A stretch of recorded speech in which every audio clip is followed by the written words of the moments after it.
Yesus Kristus. Selamat pagi dan salam sejahtera bagi kita semua. Meskipun kita masih mengalami pandemi COVID-19 pada saat ini, tapi kita harus tetap bersyukur, bersukacita, memuji Tuhan. Dan pada minggu ini kita akan mulai ibadah kita dimulai dengan saat teduh.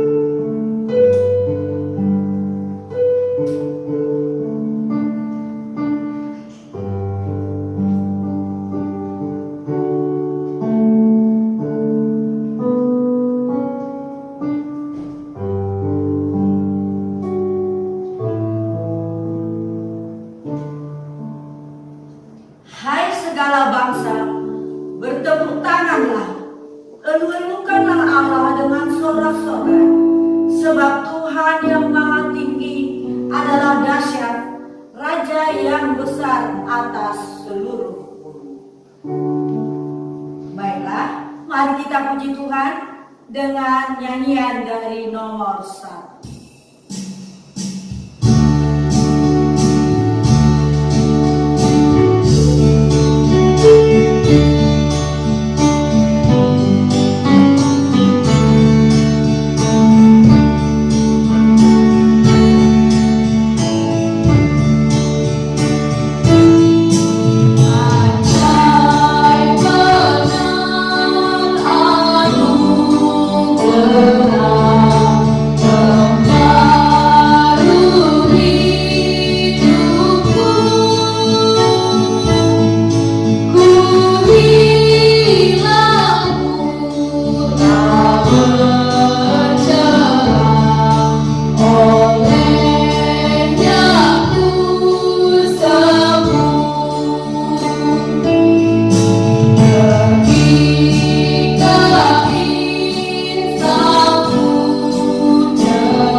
Jemaat kami undang untuk berdiri. Kita sama-sama mengucapkan pengakuan iman rasuli. Aku percaya kepada Allah, Bapa yang Maha Kuasa, Kaling langit dan bumi, dan kepada Yesus Kristus, Anaknya yang tunggal Tuhan kita, yang dikandung daripada Roh Kudus, lahir dari anak darah Maryam, yang menderita sengsara di bawah pemerintahan Pontius Pilatus, disalibkan, mati dan dikuburkan. Pada hari yang ketiga, bangkit pula dari antara orang mati, naik ke surga, duduk di sebelah kanan Allah, Bapa yang Maha Kuasa, dan dari sana Ia akan datang untuk menghakimi orang yang hidup dan yang mati. Aku percaya kepada Roh Kudus, gereja yang kudus dan am, persekutuan orang kudus, pengampunan dosa, kebangkitan orang mati, dan hidup yang kekal. Amin. Jemaat, kami persilakan duduk. Kita bersatu di dalam doa. Allah Bapa yang bertahta di kerajaan surga, tak henti-hentinya kami Tuhan mengucap syukur kepadamu, di mana pada pagi hari ini kami kembali datang ke rumahmu untuk memuji dan memuliakan namamu. Hadirlah Engkau Tuhan di tengah-tengah ibadah kami ini. Meskipun kami ada yang dari rumah mendengarkan firman-Mu, ada yang dari rumah yang mendengarkan sukacita-Mu ya Tuhan yang kami nyanyikan. Itu semua adalah berkat-Mu kepada kami Tuhan. Tapi kami yakin dan percaya apabila Engkau hadir di tengah-tengah kami, maka semua apapun pergumulan-pergumulan kami dapat kami lalui Tuhan. Terima kasih Tuhan atas berkat-Mu yang Kau limpahkan kepada kami semua secara khusus. GMI Jemaat Efesus Belawan ya Tuhan, kami bawakan ke dalam tangan pimpinan-Mu. Kiranya semakin bertambah-tambah umat yang percaya kepada-Mu Tuhan di gereja-Mu ini Tuhan. Bapa yang baik dalam surga, berkati semua pelayan-pelayan yang ada di GMI Jemaat Efesus Belawan ini Tuhan, agar mereka dapat melayani Engkau dengan baik Tuhan. Tuhan Yesus yang baik, kami mendoakan kami para pelayan-pelayan-Mu yang pada hari ini melakukan pelayanan Tuhan, kiranya Engkau memberkati kami semuanya. Hapuskan segala dosa dan pelanggaran kami Tuhan, agar kami layak menerima berkat yang akan Kau tambahkan kepada kami. Di dalam nama anak-Mu Tuhan Yesus Kristus, kami berdoa dan mengucap syukur. Amin. Jemaat, kami persilakan untuk berdiri. Kita akan membaca Mazmur 48 ayat 1 sampai 15 secara responsoria. Besarlah Tuhan dan sangat terpuji di kota Allah kita. Gunungnya yang menjulang permai adalah kegirangan bagi seluruh bumi. Gunung Sion itu jauh di sebelah utara kota Raja besar. Dalam puri-purinya Allah memperkenalkan dirinya sebagai benteng. Sebab lihat, raja-raja datang berkumpul, mereka bersama-sama berjalan maju. Demi mereka melihatnya, mereka tercengang-cengang, terkejut, lalu lari ke benungan. Kegetaran menimpa mereka di sana. Mereka kesakitan seperti perempuan yang hendak melahirkan. Dengan angin timur Engkau memecahkan kapal-kapal Tarsis. Seperti yang telah kita dengar, demikianlah juga kita lihat di kota Tuhan semesta alam, di kota Allah kita. Allah menegakkannya untuk selama-lamanya. Kami mengingat, ya Allah, kasih setiamu di dalam baik-Mu. Seperti namamu ya Allah, demikianlah kemakmuranmu sampai ke ujung bumi. Tangan kananmu penuh dengan keadilan. Biarlah Gunung Sion bersukacita, biarlah anak-anak perempuan Yehuda bersorak-sorak oleh karena penghukuman. Kelilinglah Sion dan edarilah dia, hitunglah menaranya. Perhatikanlah temboknya, jalanilah puri-purinya, supaya kamu dapat menceritakannya kepada angkatan yang kemudian. Sama-sama. Sesungguhnya inilah Allah, Allah kita, Dialah yang seterusnya dan untuk selamanya. Dialah yang memimpin kita. Gloria Patri.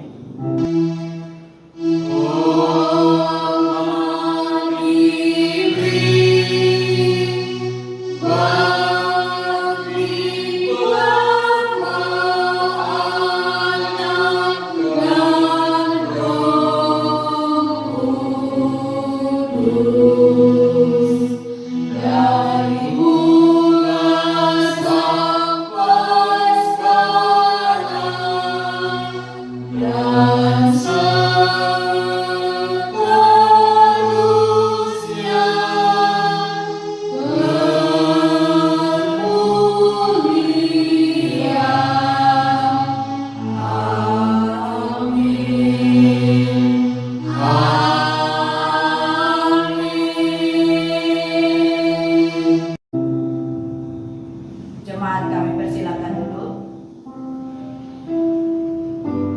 Baiklah saudara-saudara yang terkasih dalam nama Tuhan Yesus Kristus, sebelum kita menyambut khotbah yang dibawakan hambanya nantinya, kita akan mengangkat suatu pujian, Ku Mau Cinta Yesus.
Shalom, salam sejahtera untuk kita semua dimanapun kita berada pada hari ini.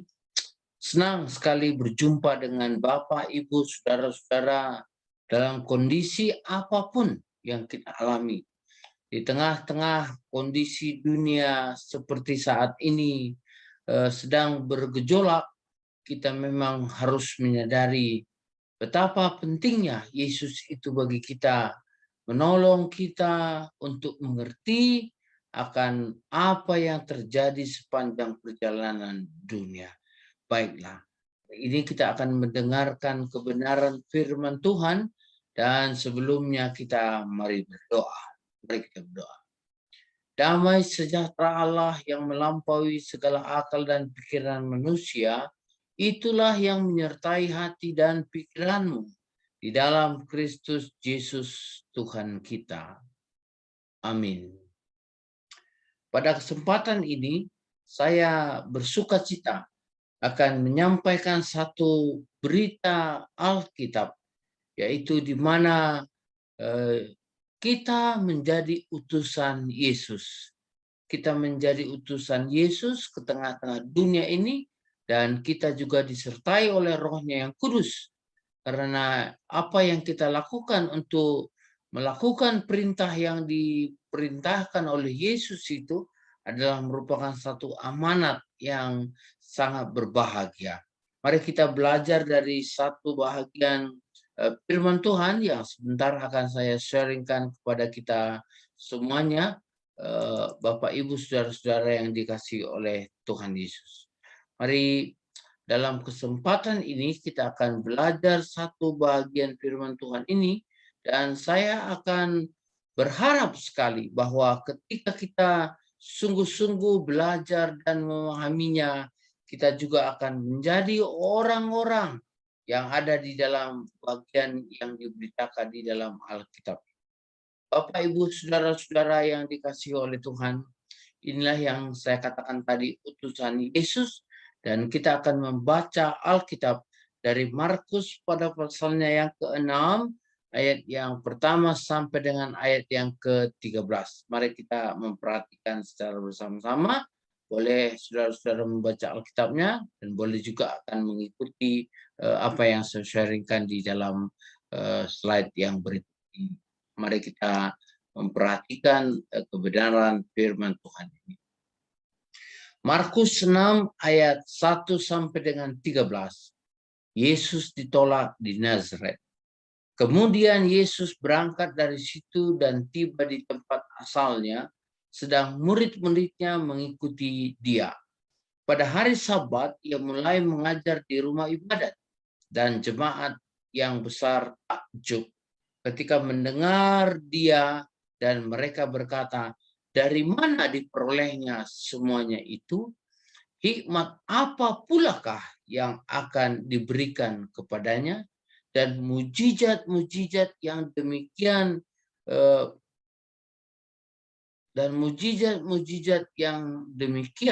ya, saudara, kita bisa memperhatikan, dan mujizat-mujizat yang demikian bagaimanakah dapat diadakan oleh tangannya? Bukankah ia ini tukang kayu, anak Maria, saudara Yakobus, Yoses, Yudas, dan Simon? Dan bukankah saudara-saudaranya yang perempuan ada bersama kita? Lalu mereka kecewa dan menolak dia. Maka Yesus berkata kepada mereka, seorang nabi dihormati di mana-mana, kecuali di tempat asalnya sendiri, di antara kaum keluarganya dan di rumahnya. Dia tidak dapat mengadakan satu mujizat pun di sana, kecuali menyembuhkan beberapa orang sakit dengan meletakkan tangannya atas mereka, yang merasa heran atas ketidakpercayaan mereka. Yesus mengutus ke-12 rasul. Lalu Yesus berjalan keliling dari desa ke desa sambil mengajar.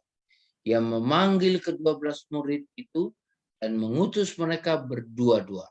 Ia memberi mereka kuasa atas roh-roh jahat dan berpesan kepada mereka supaya jangan membawa apa-apa dalam perjalanan mereka kecuali tongkat.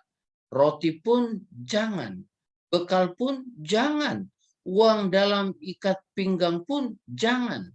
Boleh memakai alas kaki, tetapi jangan memakai dua baju.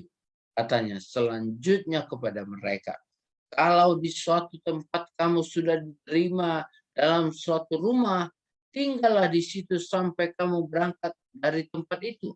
Dan kalau ada satu tempat yang tidak mau menerima kamu, dan kalau mereka tidak mau mendengarkan kamu, keluarlah dari situ dan kebaskanlah debu yang di kakimu sebagai peringatan bagi mereka.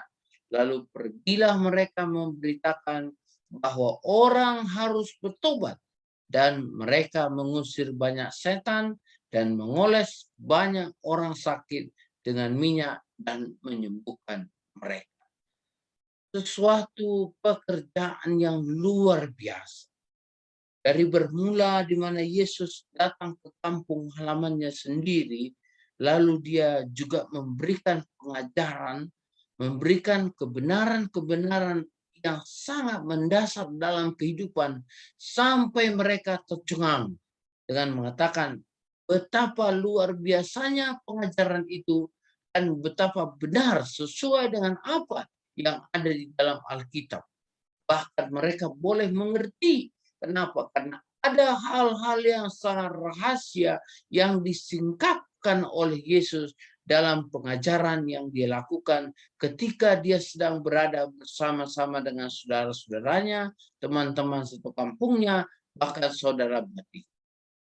Bapak, Ibu, saudara-saudara dikasih Tuhan, seperti dikatakan Tuhan Yesus, bahwa tidak ada seorang pun nabi yang dihargai di kampung halamannya, di tengah-tengah keluarga. Hal ini dialami oleh Tuhan Yesus, ya. Hal ini dialami oleh Tuhan Yesus, bahkan dia mengalami kesakitan akan penolakan tersebut. Mana ketika dia berbicara dalam kebenaran, tetapi orang banyak justru tidak mendengar itu sebagai satu kebenaran. Bahkan ada di antara mereka yang mempunyai kecemburuan dan mereka ini melakukan satu penolakan, ya. Mereka yang kecewa itu melakukan penolakan. Saudara, kalau kita pelajari mengapa orang-orang itu ada yang kecewa dan menolak dia, bukan karena kebenaran itu, ya, tetapi karena mereka benci kepada kebenaran itu, sehingga mereka merasa tersaingi, mereka merasa ketinggalan, ya, mereka merasa tidak mau di-upgrade, sehingga apa yang mereka ajarkan itu sepertinya sudah menjadi kebohongan ketika apa yang sebenarnya sudah disingkapkan oleh Tuhan Yesus. Ada banyak pengajaran-pengajaran, yaitu mengenai persembahan, bagaimana menjadi orang yang hidup di hadapan Allah, yang mempunyai hukum Taurat, yang ditambah-tambahi oleh orang Israel sampai ratusan, yang dulunya hanya 10 tetapi menjadi ratusan, dan juga banyak hal sekali yang sangat mengikat, bahkan justru memberatkan kehidupan orang-orang percaya. Di mana Allah sesungguhnya memberikan sesuatu yang ringan untuk dijalani manusia dalam kehidupannya, tetapi orang-orang ini justru membalikkannya menjadi sesuatu hal yang menjadi kesukaran. Dalam hal menghafal firman Tuhan, orang-orang Israel ini memang jebol. Tetapi ketika melakukan apa yang dikatakan oleh firman Tuhan, sebenarnya mereka mengalami kekaburan, bahkan banyak yang tidak sesuai dengan kebenaran firman Tuhan, tindakan yang mereka lakukan dalam kehidupan. Dari kondisi tersebutlah Yesus tidak mau bertahan di kampung halamannya itu. Kenapa? Karena dia mempunyai satu tugas yang melakukan semua pekerjaan itu bukan hanya di satu tempat. Nah, baik perkunjungannya di kampung halaman itu, dan dia satu hari berangkat dari sana berjalan keliling dari desa ke desa. Ya, dari desa ke desa Tuhan Yesus berjalan bersama dengan ke-12 murid-muridnya dan diikuti oleh para pengikut-pengikut yang lain yang setia bersama dengan Tuhan Yesus, yang menyaksikan tanda-tanda mujizat, yang mendengarkan pengajaran-pengajaran Yesus, dan yang memberikan satu keajaiban-keajaiban di dalam perjalanan itu. Perjalanan bersama dengan Tuhan Yesus, mereka tetap setia. Dan akhirnya Tuhan Yesus memanggil ke-12 murid yang dipilihnya untuk mengikuti dia sebagai satu tim inti dalam kelompok misi yang dilakukan oleh Yesus. Lalu mereka itu diberikan satu kepercayaan seperti yang kita baca dalam firman Tuhan tadi. Mereka dipilih berdua-dua. Lalu yang satu diutus ke sana, satu diutus ke sana, satu diutus ke sana, satu diutus. Mereka menjadi 6 kelompok dan diutus ke berbagai tempat. Mereka hanya diizinkan membawa tongkat. 2 helai baju pun tidak boleh. Uang yang diikatkan di dalam pinggang mereka pun tidak boleh dibawa. Mereka hanya diizinkan memakai kasut. Dan mereka tidak boleh membawa bekal apapun selama perjalanan. Kenapa? Karena mereka harus melakukan tugas.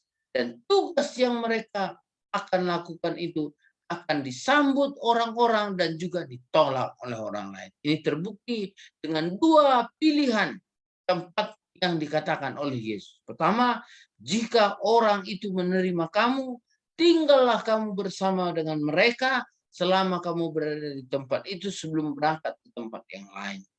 Lalu ketika ada satu orang yang menolak satu tempat yang menolak kamu, silakan kau cepat keluar dari sana dan kibaskanlah abu yang ada di dalam kakimu sebagai satu pertanda bagi mereka, sebagai satu peringatan bagi mereka. Lalu pergilah engkau dari tempat itu ke tempat yang lain.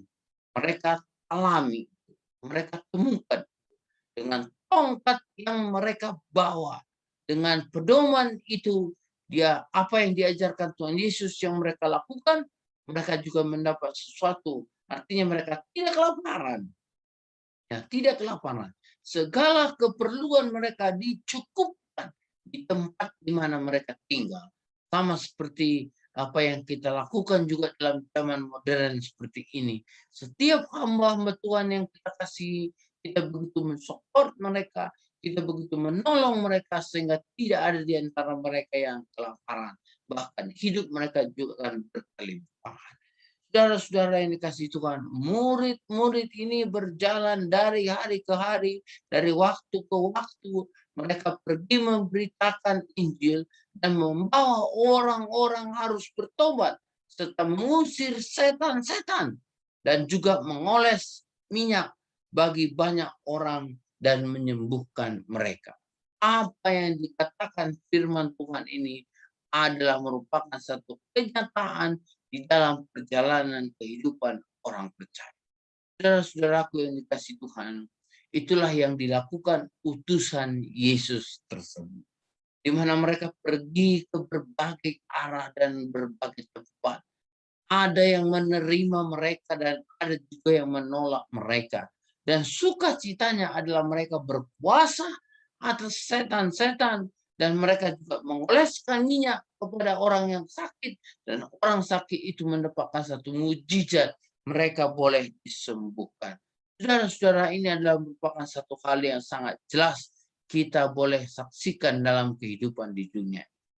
Nah, memang benar saudara-saudara, Yesus dan ajarannya, Yesus dan apa yang diajarkan dalam kehidupan sehari-hari ketika berada di dalam dunia ini, itu adalah merupakan satu bukti sejarah yang sangat berarti dan terus berkelanjutan, ya, tidak pernah berhenti. Saudara bisa bayangkan, ketika bersama dengan Tuhan Yesus, apa yang terjadi? Mereka mengajarkan kebenaran firman, dan dengan kebenaran firman itu mereka melihat tanda-tanda ajaib dan tanda-tanda mujizat serta khotbah di bukit yang begitu berkesan bagi kehidupan mereka, sehingga itulah yang menjadi bekal mereka untuk memberitakan Injil. Apa itu? Ada satu kebutuhan manusia, ya. Ada satu kebutuhan manusia, saudara-saudaraku yang dikasih oleh Tuhan, yang diberitakan oleh murid-murid itu. Setelah mereka melihat Tuhan Yesus sebagai satu fakta sejarah, di mana mereka tinggal dan bersama dengan Tuhan Yesus, belajar bersama dengan Tuhan Yesus, hidup bersama dengan Tuhan Yesus, dan semua yang mereka lakukan itu, saudara-saudaraku yang dikasih Tuhan, mereka pelajari, mereka perhatikan dengan sesungguhnya. Ketika mereka melihat, mereka mencoba memahami, dan akhirnya juga mereka memastikan bahwa mereka juga dapat melakukan sesuai dengan perintah dan amanat serta kepercayaan, ya. Ada transfer, ya, ada transfer kuasa dari Tuhan Yesus kepada murid-murid ini yang diutus ini. Untuk apa? Untuk memberitakan bahwa manusia butuh Yesus. Manusia butuh keselamatan. Nah, saudara-saudaraku yang dikasihi Tuhan, ketika kita belajar dalam ilmu pengetahuan, ada 4 hal ini yang selalu dikatakan merupakan kebutuhan manusia. Kebutuhan akan air, ya. Kita tidak boleh hidup tanpa air. Bahkan tubuh kita ini juga persentase yang lebih banyak adalah air, ya. Persentase yang lebih banyak adalah air.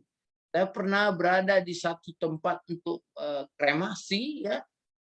Saudara-saudara yang dikasih Tuhan, orang yang meninggal ini dikremasi, dan menurut kesaksian ketika dia hidup, dia itu beratnya 80 kilo, ya.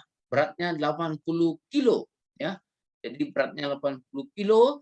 Kemudian juga saudara-saudara yang dikasih Tuhan, Kemudian dia setelah meninggal, kita nggak tahu berapa beratnya, karena ketika dia meninggal dia tidak timbang.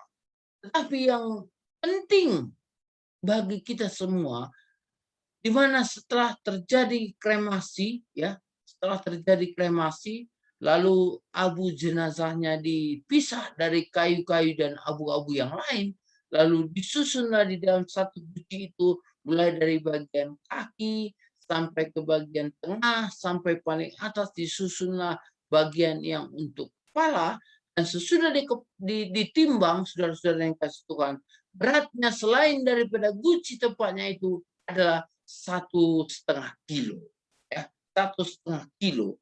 Jadi berarti ketika tadi dia hidup 80 kilo, sesudah dia dikremasi tinggal 1,5 kilo, ya, tinggal 1,5 kilo. Berarti air yang ada di dalam tubuhnya tadi sudah terbang, sudah tidak ada lagi, dan yang tinggal hanya tulang belulang itu saja, saudara-saudara yang dikasih Tuhan. Nah, itulah yang mengapa kita memang butuh air dalam kehidupan kita ini. Lalu kita juga butuh udara, ya. Walaupun dikatakan sekarang ini virus itu berkembang dengan cepat, ya. Virus itu berkembang dengan cepat dengan udara, maka kita perlu menggunakan masker. Tetapi masker itu juga menyaring udara yang kita hirup, dan itu juga akan mencukupkan kebutuhan kita. Kita tidak bisa hidup tanpa udara. Kalau kita tutup saja hidung dan mulut kita mungkin sampai 5 menit, bisa saja kita menjadi oyong, atau bagi orang-orang tertentu bisa saja dia kehabisan oksigen di paru-paru dan di otak sehingga dia mengakibatkan pingsan. Inilah saudara-saudara butuhnya kita akan udara.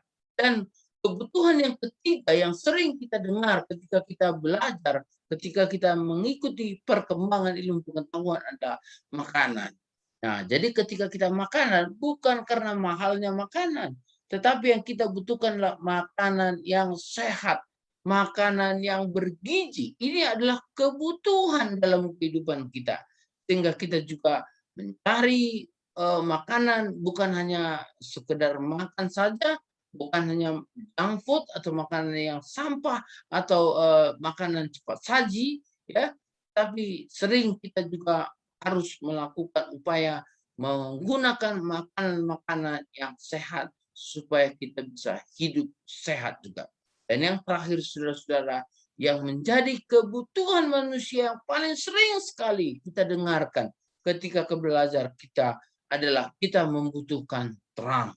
Karena ketika ada terang, kita masih boleh bekerja. Selama hari masih siang, saudara-saudara boleh bekerja. Walaupun sekarang ini ada orang yang sampai pukul 24, ya, sampai nanti pukul 3 pagi atau pukul 6 pagi pun dia masih bekerja, ya, ada shift pekerjaan yang dia lakukan, tetapi tidak lepas daripada terang, sehingga dia juga mendapatkan terang melalui cahaya dan dia bisa bekerja.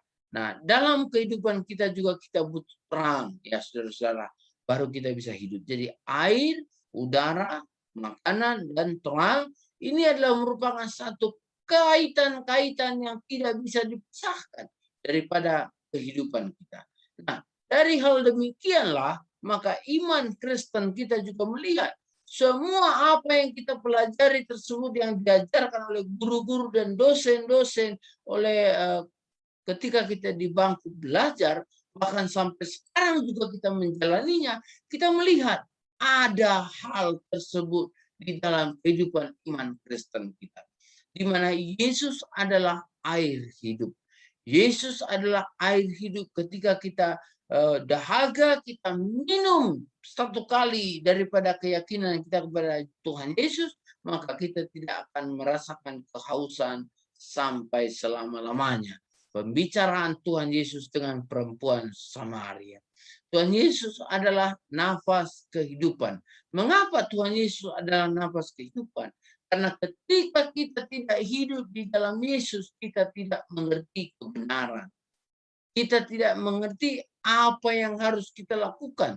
Tetapi saudara-saudara, ketika saya dan saudara-saudara hidup di dalam Yesus, maka kita mendapatkan nafas kehidupan.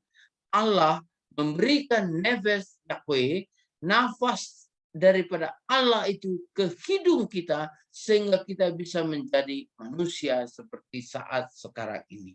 Bahkan ketika nafas itu sudah dicabut, maka hidup kita pun akan berakhir, saudara-saudaraku. Nah, ketika Tuhan Yesus juga melakukan satu perjamuan bersama dengan murid-muridnya, dia menyatakan bahwa Yesus adalah roti hidup. Yesus adalah roti hidup. Dan ketika kita coba telusuri mengapa Tuhan Yesus bisa mensuplai makanan sampai kepada lebih dari 5.000 orang, ya, ketika dia berada bersama dengan lebih dari 5.000 orang itu, karena yang 5.000 orang hanya laki-laki, tidak termasuk anak-anak dan perempuan. Itu kesaksian di dalam Alkitab. Yang ada hanya roti dan ikan sedikit yang dibawakan oleh anak-anak dan diberkati Tuhan Yesus, dibagikan kepada lebih dari 5.000 orang, dan bersisa bersisa lagi, saudara-saudaraku yang dikasihi oleh Tuhan, berbagai-bagai berkat yang mereka rasakan. Berbagai-bagai berkat yang mereka rasakan yang berlimpah-limpah, ya, yang dikumpulkan di dalam keranjang itu juga masih cukup untuk membutuhi kehidupan. Itu adalah bukti bahwa Yesus adalah roti hidup. Jadi melalui perkataan Tuhan Yesus yang kita imani, kita dibekali oleh pengetahuan, dan juga pengetahuan itu akan memberikan kepada kita hikmat untuk melakukan pekerjaan, dan dari sanalah urutan sampai dengan kita mempunyai sesuatu yang bisa kita nikmati, yang bisa kita makan. Dan di sana ada penyertaan Tuhan Yesus. Dan yang terakhir, saudara-saudara, Yesus adalah terang dunia. Ketika dunia ini berjalan di dalam kegelapan dengan seleranya masing-masing, tetapi Tuhan Yesus ada bersama dengan murid-muridnya, ada bersama dengan orang percaya di dunia ini, dan dia menjadi terang. Bahkan ketika kita sharingkan juga firman Tuhan kepada orang lain, mereka juga bisa merasakan. Jadi ini adalah merupakan kesesuaian apa yang kita pelajari yang sangat dibutuhkan di dalam dunia, dan apa yang kita temukan di dalam pribadi Tuhan Yesus. Amin. Nah, itulah kehidupan yang kita jalani sampai hari ini. Dan kita bisa melihat itu berlanjut sampai sekarang. Itu maka saya katakan tadi, saudara-saudara, belajar dari hal-hal yang terjadi dalam dunia ini.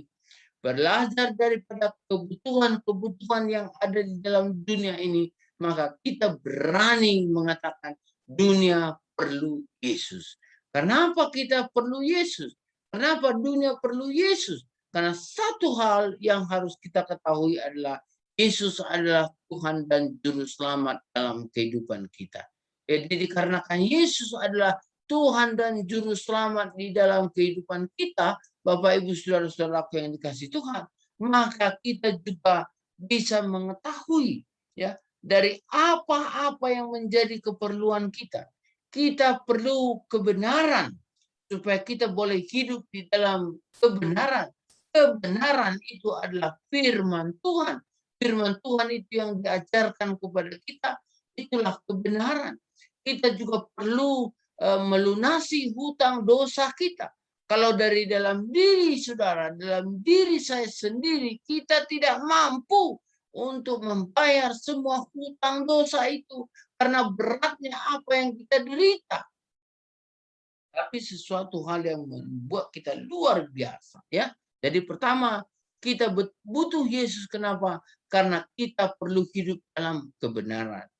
Kemudian kita perlu membayar hutang dosa kita. Jadi ketika kita sudah hidup dalam kebenaran dan dosa-dosa kita sudah lunas dibayar, bukan dengan emas, bukan dengan perak, bukan dengan permata, bukan dengan barang apa yang ada di dunia, tetapi dengan darah Yesus.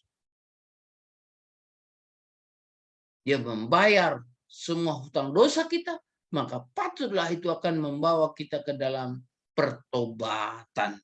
Pertobatan di mana selama ini mungkin kita tidak hidup dalam Yesus, dan setelah menyadari ini, kita boleh bertobat dan berjalan di dalam terang Tuhan. Nah, itu juga yang diberikan oleh Yesus kepada kita. Kemudian Bapak Ibu Saudara yang dikasihi Tuhan, kita perlu Yesus. Kenapa? Karena kita boleh mendapatkan kedamaian. Saudara bisa bayangkan sekarang, mengapa engkau merasakan sesuatu yang kelegaan di dalam hidupmu setelah engkau melewati perkara yang berat? Saudara bisa paham sekarang bagaimana engkau bisa merasa bersyukur, bagaimana engkau bisa merasa bersukacita melalui pergumulan-pergumulan yang ada dalam hidupmu. Tetapi sekarang engkau beroleh kedamaian, ada satu kesentosaan, ada satu ketenangan di dalam jiwamu, sehingga engkau boleh menaikkan tangan dan bersyukur, engkau Allah yang sangat baik. Kenapa? Karena Tuhan Yesus memberikan damai sejahtera kepada kehidupan kita. Yesus katakan, damai sejahteraku kutinggalkan bagi kamu. Saudara, inilah yang membuat kita juga bisa mengenal pribadi Yesus yang tadi saya katakan itu. Dia adalah air hidup.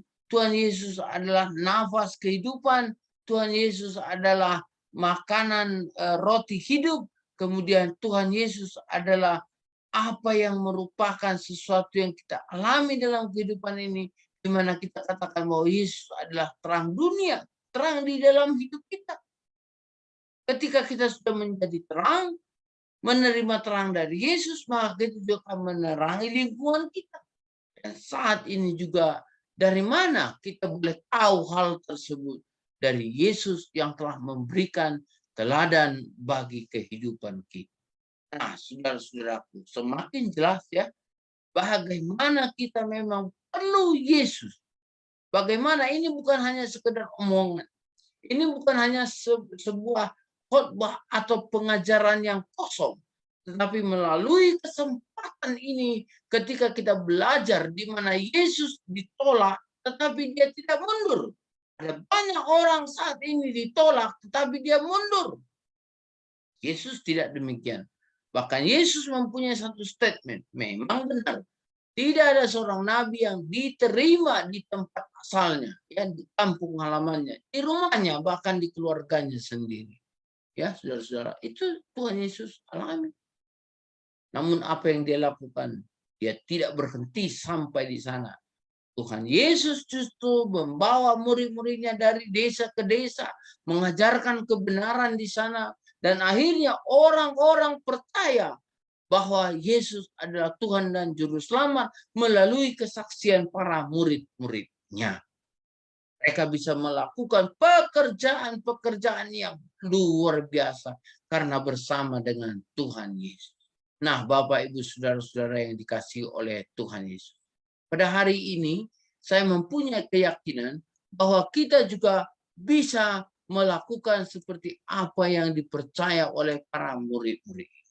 Di tengah-tengah dunia yang perlu akan Yesus, disinilah sekarang kita diutus di tengah-tengah dunia di dalam kehidupan kita masing-masing. Masing-masing kita mempunyai peranannya sendiri. Masing-masing kita mempunyai sesuatu yang pengalaman atau model pelayanan yang tidak sama. Tetapi kita adalah satu tim kerjanya Allah, yaitu untuk memberitakan Injil di tengah-tengah dunia. Apakah yang menjadi tugas murid-murid itu diutus?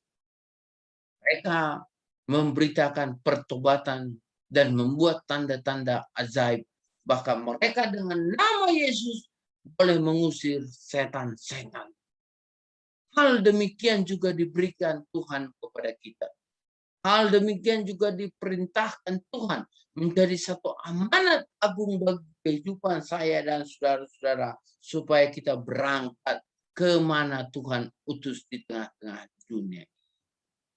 Jadi saya sengaja mengutip Yohanes 20 ayat 21 sampai dengan 23 untuk menguatkan kita sekalian bahwa di mana pada saat ini saya dan saudara-saudara juga adalah utusan Allah. Utusan Yesus. Utusan Yesus yang masuk ke tengah-tengah kehidupan di dunia.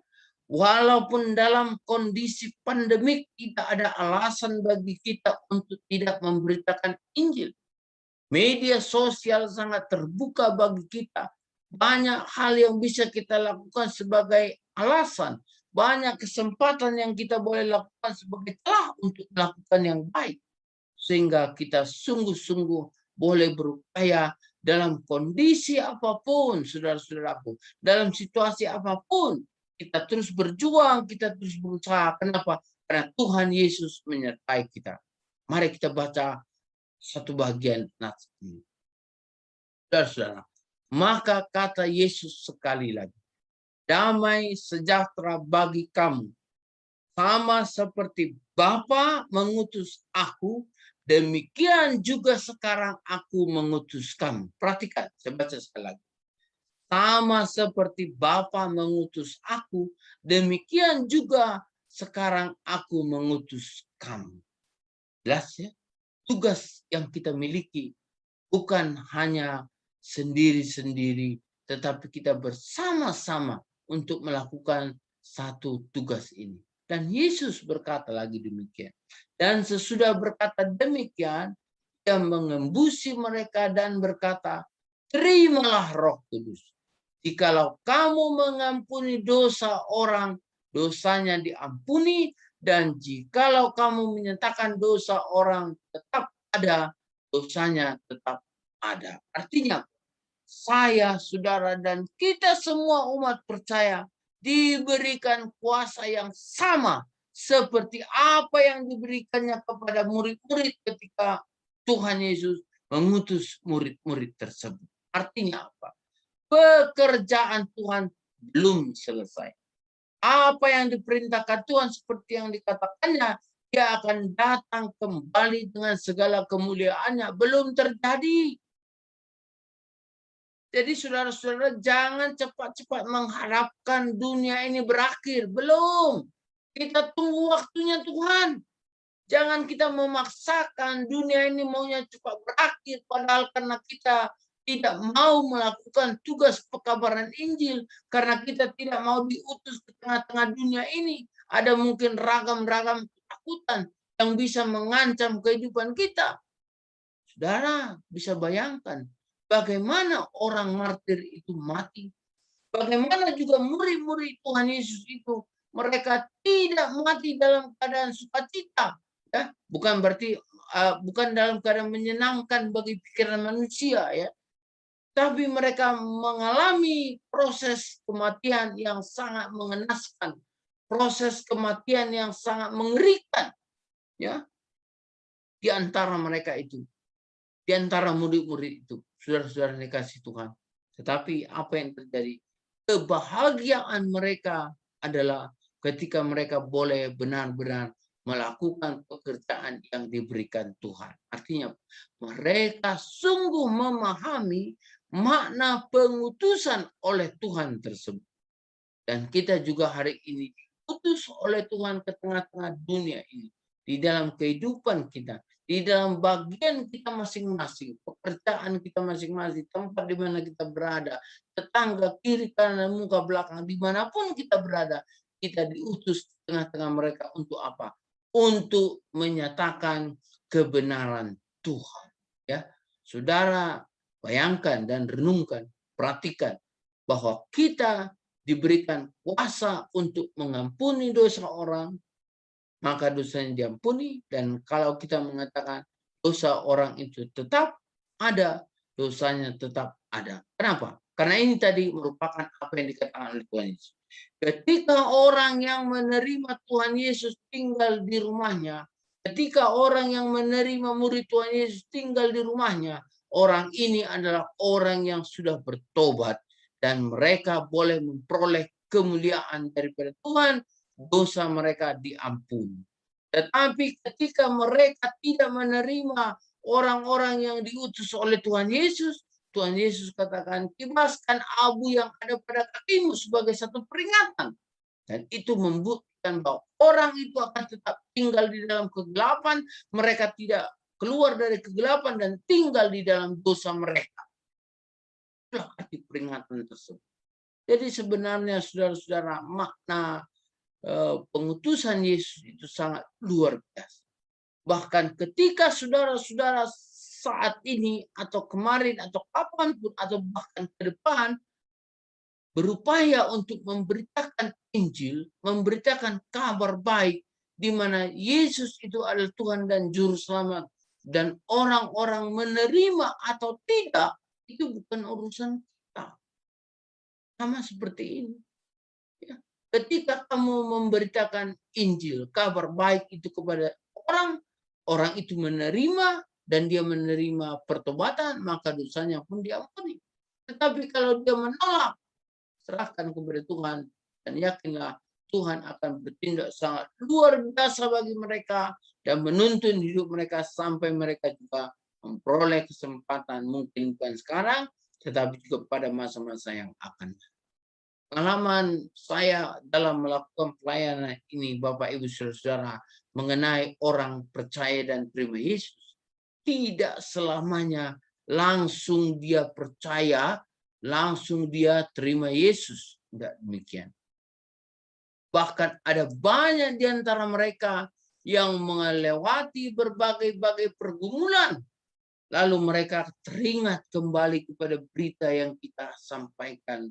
Dan mereka pun melihat, oh iya, ini adalah pertolongan Tuhan Yesus. Dan pada saat itu dia mau belajar kepada Tuhan Yesus.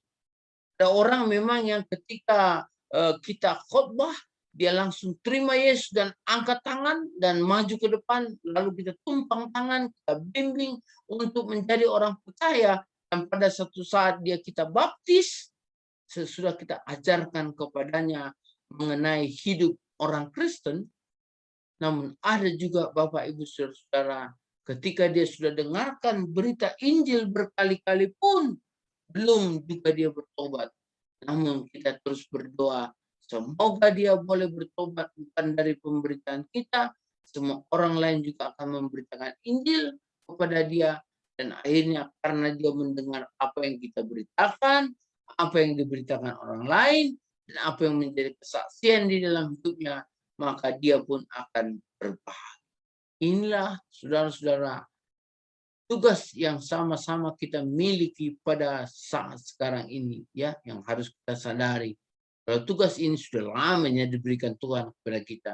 Namun hari ini saya kembali merefresh, saya kembali menyegarkan kepada Bapak, Ibu, saudara-saudara yang dikasih Tuhan, dimanapun kita berada, untuk mengingat utusan Yesus itu adalah saya dan saudara-saudara. Kita semua diutus ke tengah-tengah dunia yang begitu memerlukan Tuhan Yesus. Saudara, saya mau berdoa untuk saudara-saudara. Saya mau berdoa untuk menyegarkan kembali bahwa kita adalah utusan Yesus yang berada di tengah-tengah dunia, terutama dan pada kondisi pandemik seperti sekarang. Kita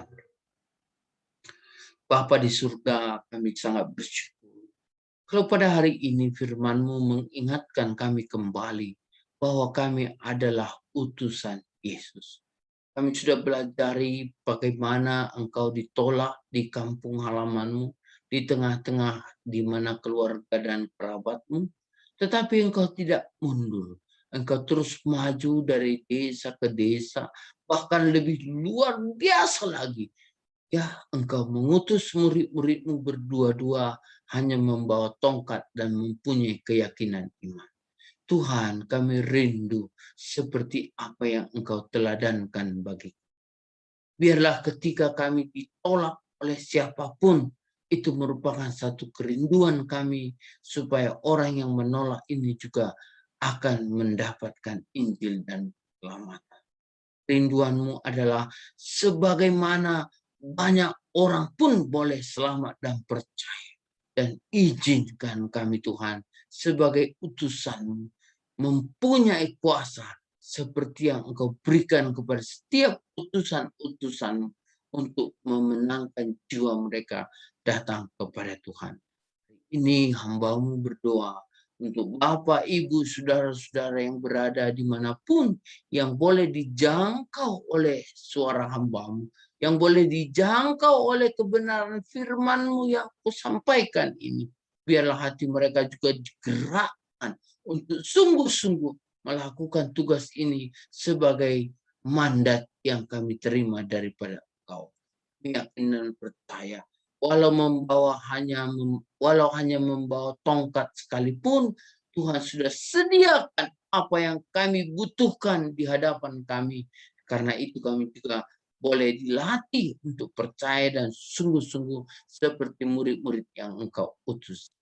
Berkati kami Bapa, di dalam nama Yesus Kristus kami berdoa dan bersyukur kepadamu. Haleluya. Amin. Tuhan memberkati kehidupan kita hari ini, besok, dan selama-lamanya. Tuhan Yesus memberkati semua.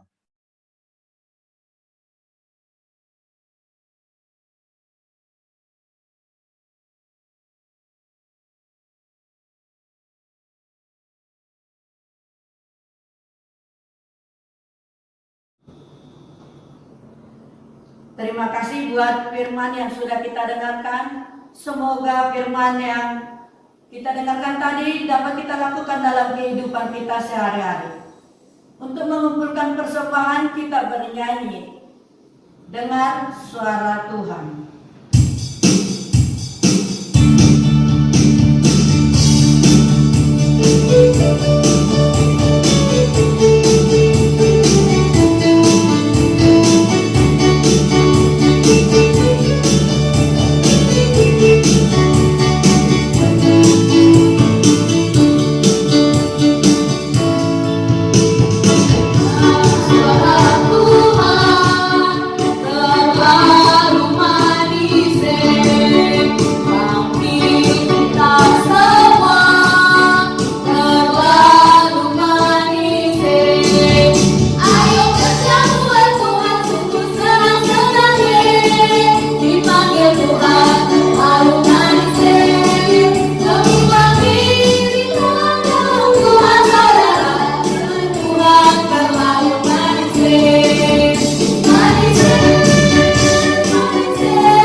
Kita bersatu di dalam doa.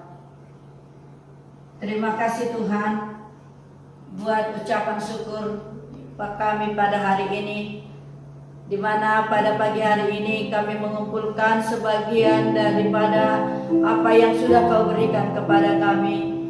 Kiranya Engkau berkatilah itu Tuhan, agar bisa dipergunakan demi memuji dan memuliakan nama-Mu dan membesarkan nama-Mu di GMI Jemaat Efesus Belawan ini Tuhan. Berkati tangan-tangan yang sudah memberikan ya Tuhan. Berkati segala usaha dan pekerjaan semuanya Tuhan, agar kami dapat memberi lebih banyak lagi Tuhan kepadamu. Bapa yang baik dalam surga, terima kasih Tuhan. Inilah persembahan kami pada hari ini. Amin. Jemaat kami persilakan.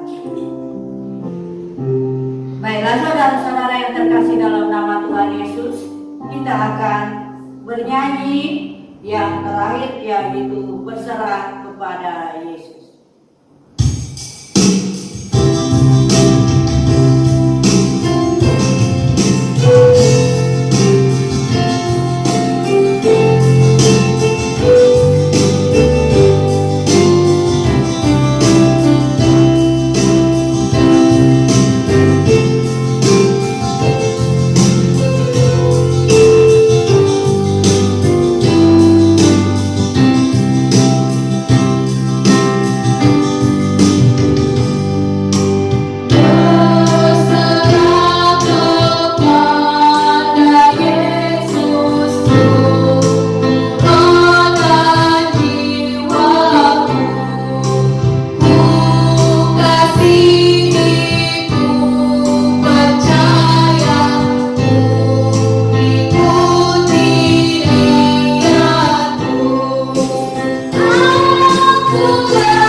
Jemaat kami persilakan berdiri.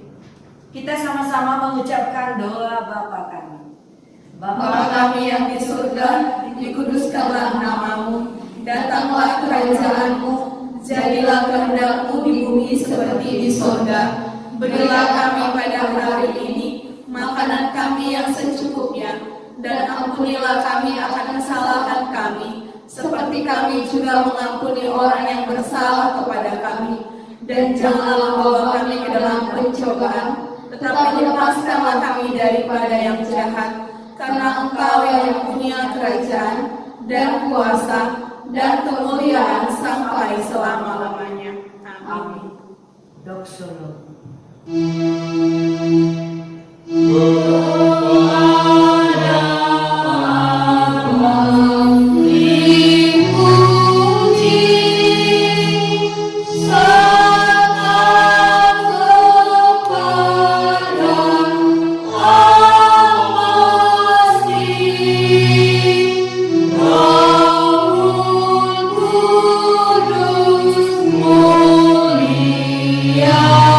Muliakan